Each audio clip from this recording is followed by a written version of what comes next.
video, tuturuan ko kayo kung paano ba natin makikita or saan natin makikita yung mga nakatagong chats sa mga messenger natin. So, pwedeng sa atin o di kaya sa mga anak or partner natin. Ayan, kung interested kayo or curious kayo kung may mga nakatagong chat ba sa mga account natin or sa kanila. So, ang gagawin nyo lang guys, open nyo lang ang inyong messenger.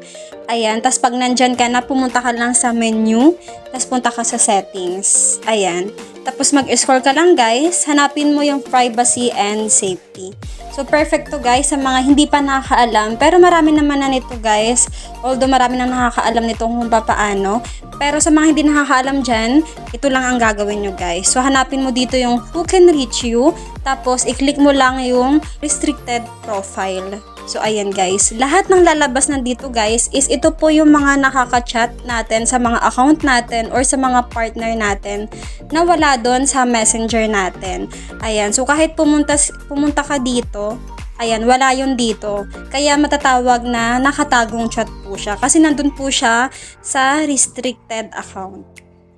Ayan, dito siya. So, as you can see, ayan, marami yan dyan.